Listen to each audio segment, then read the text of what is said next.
going to take you on two aspects of this training, and we want you to. You have learned a lot, but if you notice, everything we're talking about still has something to do with law. You know, somebody said we have to prosecute them.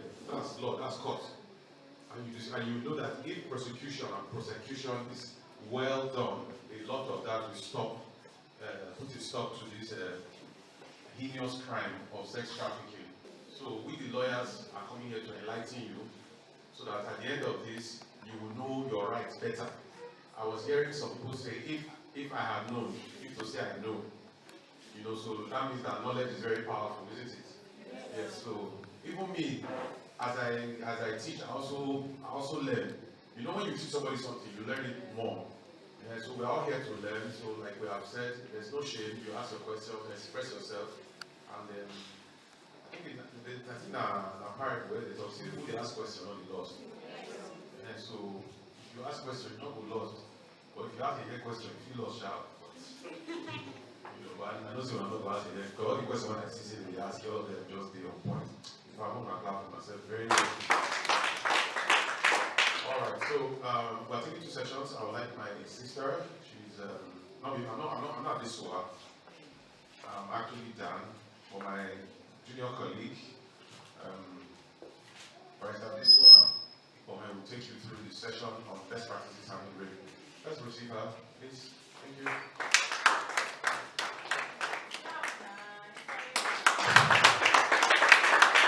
Thank you, I'm encouraged. Good afternoon, everybody. I'm happy to see everybody. My name is Adesua, so anywhere you see me after this meeting, you can, say hi. Good afternoon, ma. Okay, so I'll try to run through everything as simply as I can. If you don't understand anything, you can just signify to me, ask your questions, and we'll be clear. So today I'm here to talk about best practices in handling rape cases. What do we mean by best practices? When a person is raped, what are the legal steps the person can take to get justice? Do we understand? So if someone has been raped or a rape survivor, what can the person do to make sure that the sex offender is brought to book? That's what we want to talk about now. So we'll start with the definition of rape. What really is rape? According to our Nigerian laws, rape is non-consensual sexual intercourse. Now, what do we mean by non-consensual? When a man has sex with a woman and the woman did not give her consent, she did not say yes. Okay, that is what we mean by non-consensual. Do you understand me? Do you understand me? Yes. Okay, so you don't understand. So when a woman don't agree, when she say no, that's what we mean by non-consensual. At that point, that is what makes it a crime. Okay, so when a man penetrates into a woman, he puts his penis into a woman's vagina, and she no agree, that is what we call rape. Do you understand? So, in our criminal code, consent can be obtained by with threats. If somebody threatens with a gun, threatens to beat you or injure you. When you go to hospital, they will examine you. That examination, what they want to is to look for evidence. I hope you understand. Yes. Don't wash yourself. Just go like that to the hospital, so that the doctors will be able to, that act will help you to help your case. Because we don't see many cases for court where we say, you come like say you don't get anything you want you to prove anything. Because you don't bath, you don't clean yourself, they are unable to trace, traces of sperm or anything to, hold. So those kind of evidence, like if they have evidence of semen, sperm, is stronger than say you just carry say the room they scattered. I don't know if you understand. Yes, sir. So many persons don't wash themselves. And I look very untidy, but that's the best practice when you go to the government hospital. Just need to add that. Right. IDA, which is the organization that this one mentioned, please, make sure somebody is going to be your advocate, somebody that will stand for you there, because they might not take you seriously. They will not be asking you all stupid questions. What were you doing there? What were you wearing? Why were you there? All kinds of questions like that. So, but if somebody will take you more seriously, and they will know that they have to do their job. But what we are saying, when you want to write that statement, it's very important that you know how you want to write the statement. If you know, you get the right, and I will talk about that when you reach my turn, you get the right to remain silent. You get the right to say, I don't understand what you want me to write. I'm not going to write anything until I see lawyer before I write. I don't want to write anything to implicate me. The people they tell you, say, maybe you think you have your time, just write. The one people like say they intimidate you. Not let them intimidate. Now you carry matter to them. At times they will tell you, say, we not get paper. Even if you say, I get paper myself and motor, they will tell you, no, the kind of paper what we need, not the one you want to use. Wait till they try to tell you, say, maybe you mobilize them. But if they see person with you, or you say, do as person where you know your rights. At times, if lawyer not dey, let them know, say, you know your rights.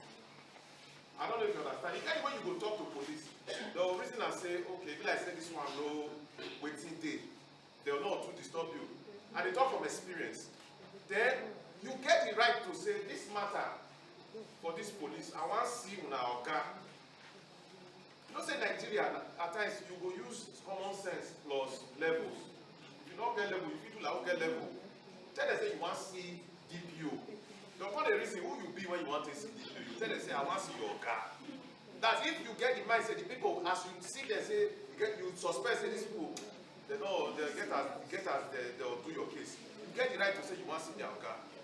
You get the right to say you don't want to write anything on you see lawyer or you see who go follow you write anything you want to write. You get right to say this, they fit guide you. They tell you say write like this. But not be you go write wetin happen. Not be say you go tell you, may I help you write? If at all they must write for you, may not be like saying police help you write. Maybe say na your person, because not everybody can sabi write. Maybe say na your person help you write am. That's if you are illiterate. That's if you not sabi read and write. So these are just some other guidelines, alright?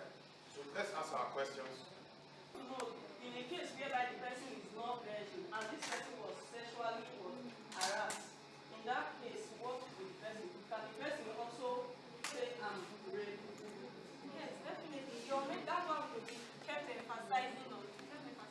That's why we kept emphasizing on the medical report. Now, your medical report can prove that. Do you understand? So even if you were not a virgin at the time that you were raped, a medical report will prove that there was penetration at that time. Do you understand? That's why we emphasize. So the first place we go now is the hospital. So do you understand me? Yes. Do you understand me? The medical reports will prove that. So next question. The span between the evidence. Okay, let's assume now the person that raped did not release something inside the body. So how will you find evidence? When they are doing their examination, not the only sperm that give the evidence. Bruises there where their report go write. The report get different aspects. If sperm there, they go write say there's sperm. If blood there, they go write that one. If bruises there, they go write that one. So all these things join. I thought na bad pass. Say after all, and I not be virgin. Why I want go on? You know, I want to speak am now. No, finish work inside me. So no need to go. Still go, whichever way. All right. Sometimes they don't actually speak to them. Some of them normally press their breast or put the thing on their mouth. How are they going to prove that they raped them without speaking the truth inside? Okay, that's why we talked that. We said that if it was not penetration through the mouth, right, and it's maybe molestation, it will not come under rape. You can sue for abuse. You can sue for sexual assault. Do you understand? That's why that VAP law, Violence Against Person Prohibition Act, that was domesticated of recent, broadened or increased the definition of rape to not just the anus or to not just the vagina, but the anus, the mouth, or any other place. Do you understand? But if that is the case, still go to the hospital. Do you understand? But how are you going to prove it to them? Let me add voice. You know, say when they start this rape matter, the definition was not too wide. But come like say human being got dey invent different way of committing crime. So the normal sex wey we know na the female organ and the man organ, na we know. But now we know say there's anal sex, there's oral sex, and there's the normal sex. All those three combined together, na rape cover. Other ones which are not rape but sexual assault, which is like molestation. Maybe he touched the woman or he forced her to do something against her will. All those ones are sexual assault, not be rape. Rape has to do with sex. And this sex and these three different sex when I don't talk. Anal sex, oral sex, and the normal sex. But anything outside these three, like maybe molestation, he touch you, he touch your backside, or he touch your body somehow, all those ones are sexual assault. They will treat them differently. There are many times, okay? There are many times that even you see in other cases, people come and say they want to, we call it settle out of court. They want to leave the matter. Do you understand? But it happens. It's the prerogative. It's the person who reports that has the right to say, okay, I want to withdraw this matter. But it's bad, actually, because rape is a very grievous offense. Do you understand? It's not something that you come and say, I beg. Especially when you are not the person that it was done to. Do you understand? It was never about what you were wearing, the way you walked, or about what you were doing there. Rape is about power and control, and is a crime of opportunity. So, if you are ever a victim of rape, please, as soon as you are safe, tell someone you trust what happened while the events are still fresh in your mind. Despite the urge to take a bath, please do not. Instead, immediately go to the nearest hospital or a sexual assault referral center so that a forensic exam can be conducted and you can be treated. We encourage you to report the rape to the police, and so if you can, please go to your nearest police station where the officers will take your statement and refer you to a healthcare center for medical care.